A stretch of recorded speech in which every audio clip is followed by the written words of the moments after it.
I told you, my buddy's a Knicks fan, and he told me these last 20 games, they need to lose every single one. And I said, that's just a terrible state of the league. But sadly, it's probably best for both teams not to win tonight.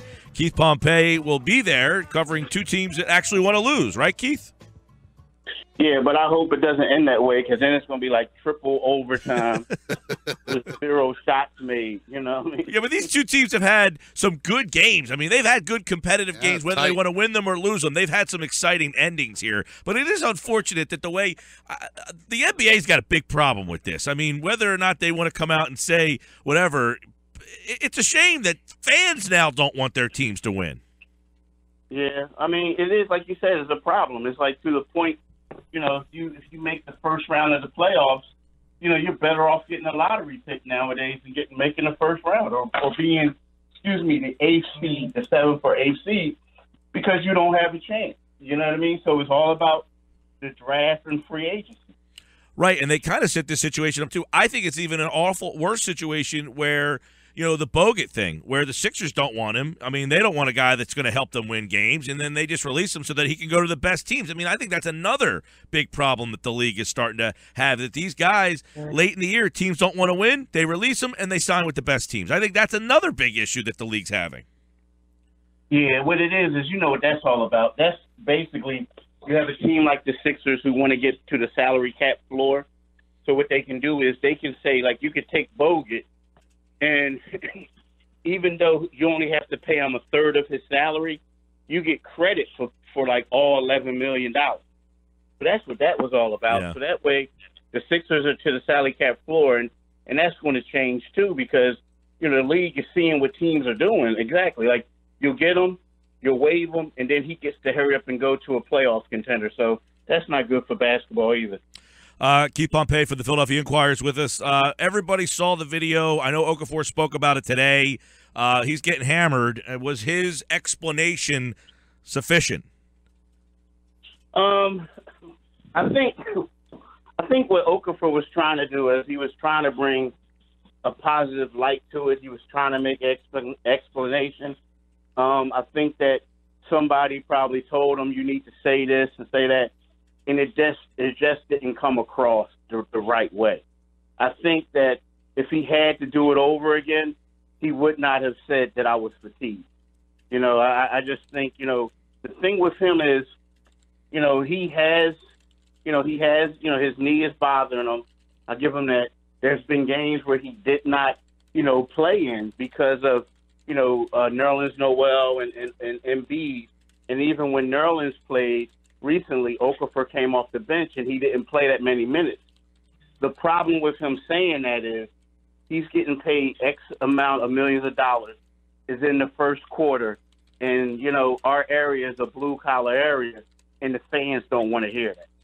You know, so I think if you had to do it over again, he wouldn't have said it. Keith, the news earlier this week on Joel Embiid, how do you think the Sixers handled that after Friday's presser with Colangelo on CSN and Philly Sports Talk, and then 2 days later, he's out for the year? I think that the Sixers right now, it seems like they're a little cursed. I mean, it just seems cursed from a PR standpoint, cursed from a health standpoint. I think, from what I was told is, they have that press conference on Friday. Mm-hmm. A lot of people thought Okafor was getting better. Now, the trade happens on Thursday. When Okafor leaves the practice facility on Thursday evening, he's limping. Now, this happens after they make the trade. He's limping.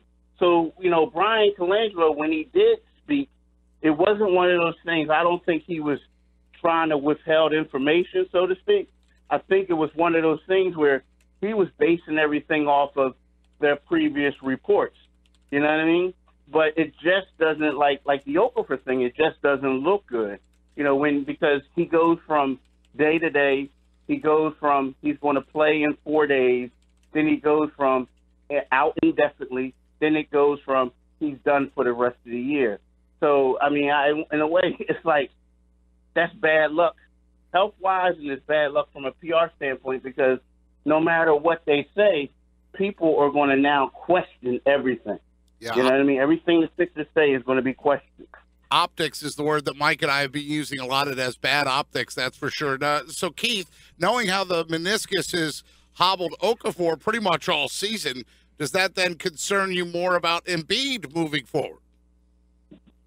You know, in a way, it kind of sort of does, but you would hope that after the Okafor situation, there's something that they learned from.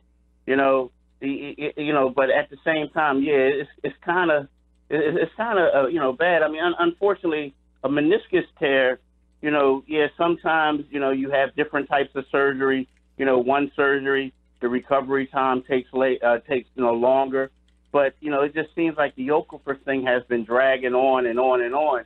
But I just hope for Embiid's case that that won't be the case. But you have to think about that. Yeah, well, and real quick on that, because usually meniscus are kind of like, because the ACL is so major, people are like, meniscus, everybody's got them, they're okay, quick cleanup. It seems that a simple meniscus tear has just ruined Okafor's season. I mean, this is a guy who had surgery last season. They were almost on a year now that he had meniscus surgery, and he still doesn't seem like the same guy. Yeah. I mean, it just seems bad. I mean, it's just a bad situation. I mean, yes, it would be a year ago, maybe, 2 days from now, 3 days. I don't remember the exact date, but he did have surgery in March. And he did end up missing, the final 23 games or something like that of the season. Yep. So, yeah, it's bad. Hey, Keith, do you think Rashawn Holmes made Noel expendable? Seeing him getting some more minutes now, we're seeing Rashawn Holmes stepping in more now. I mean, I think Rashawn Holmes is a quality player. He's a good player. I'm not going to say he made Noel expendable. I mean, because, you think back to Noel, there's a reason why, teams, the Dallas Mavericks want to make him their starter. They want to give him a lot of money. But what I will say is Rashawn Holmes, is proven that he can be a valuable backup for Joel Embiid. He does a lot of things. Now, the only thing is the difference between Rashawn Holmes and Okafor, Embiid, and a Nerlens Noel is that opposing teams game plan for them. Some people may say, what are you talking about, Noel? But last year, people forget that Noel and Ish Smith were the focal point of the offense. So, right now, Rashawn Holmes is getting certain looks because the people aren't focusing on him. I want to see what he can do when teams start game planning on him. Like if he was the starting center on a nightly basis, what could he do? But right now, as a backup, I'm very pleased on what I said. Hey, that would be a good thing if teams had to start doing that, because that would mean he's getting regular minutes, but they probably wouldn't be that many, because that would mean that Embiid is getting starter minutes, like 36 of them, and that would probably overshadow no matter what Holmes brought you off the bench. Yeah, exactly. I mean, and for the Sixers, to be honest with you, for the Sixers, that would be a great thing to happen. You know what I mean? Yeah. Like, hey, Rashawn, you're a backup. We're only going to give you 8 minutes a game. You happy with that? Which is kind of one of the reasons why I guess Noel just didn't fit in, because of what he wanted to make, and that their anticipation and hope is that player's only going to get about 8 to 12 minutes. Probably.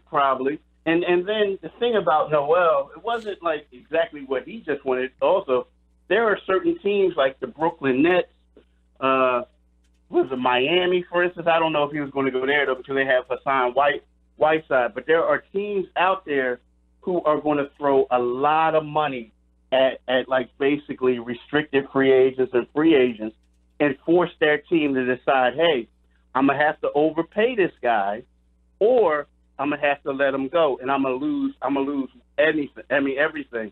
So the Sixers felt like they weren't in a position to overpay him, because they're going to basically throw the bank at Embiid.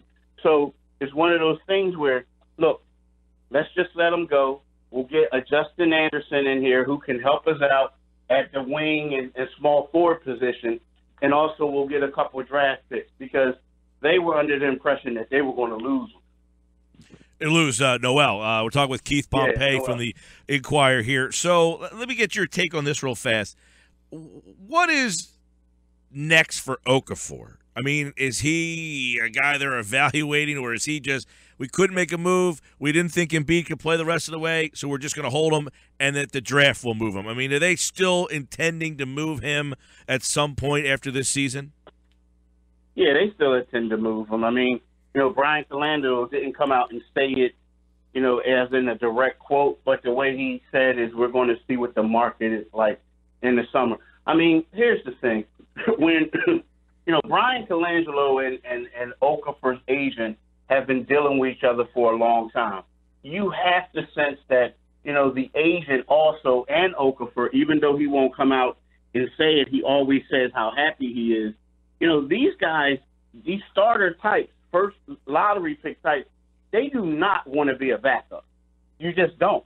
So it's one of those things, it's best for the Sixers to move him, and it's best for Okafor to be dealt, just so he can get along with his career. And let's face it, after a lot of stuff that he's experienced here, it would be good for him to go to a different team and then just get a new start. No question about that. I mean, it just doesn't seem like there's a fit for him. And it's specifically going back to our other point, Keith, if Embiid's playing all those minutes, there's no spot for Okafor. And the Sixers, I think what we've learned this year is regardless of the severity of the injury to Simmons and or Embiid, they know that all their eggs are in that basket, so they could not take any chances with those two guys, and they just wrote the rest of the season off. I don't think it was just like that. I mean, that's saying like they're like, oh, we're just going to write everything off. No, I won't go out and say it. I do think that, a lot of people are saying that, Simmons wasn't going to play at all. The guy really wanted to play. I mean, he wanted to play. He wasn't concerned about the money, the bonuses he was going to receive. He wanted to go out there and he wanted to play ball.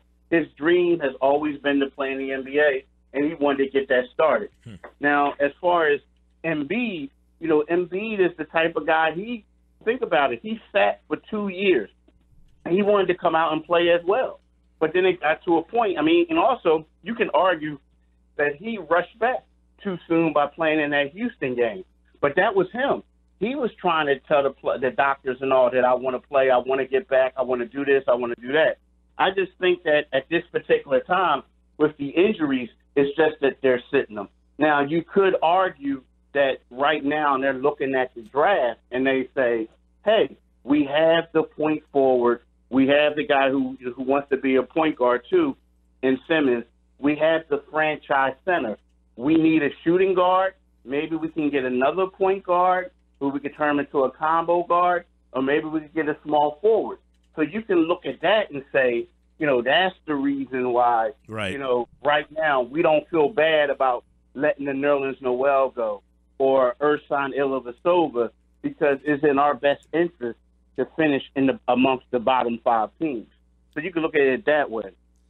Keith, I just wanted to loop back on Okafor real quick, because I remember watching Jim Lynam that night, and I was struggling for exactly how his phrase was, but he said that night, as coach, if he was the coach of the team, he would have hesitated to show the film of that play to the full team for fear that Okafor could never regain the respect of his teammates if they saw it. And I laughed at that comment when I first heard him say it, because I thought, wow, that's pretty strong. But pre-internet, pre-Twitter, maybe you don't show that and you're able to hide it. In these days, everybody sees it. The teammates, the fans, the front office, and, oh, by the way, the other 31 general managers around the league. So I guess my question to you is, how much damage did one 15-second Twitter clip that everybody saw due to Okafor's stock or lack thereof? I don't think it did as much damage as people. I don't think that one clip did as much damage as people think. Because, again, people watch games on television. They all have game film. So believe me, they know what he can do. They know what he can't do. Right. You know what I mean? The thing is, it was just publicized and went viral, and a lot of fans got a hold of it, and a lot of people are talking about it. But believe me, people know what he can do and what he can't do. Keith Pompey, Sixers-Knicks tonight at the Wells Fargo Center, or if it's a Sixers game, it's just the center. And you can hear that game on 97.3 ESPN. Thank you, Keith. Hey, man, thanks for having me on, fellas.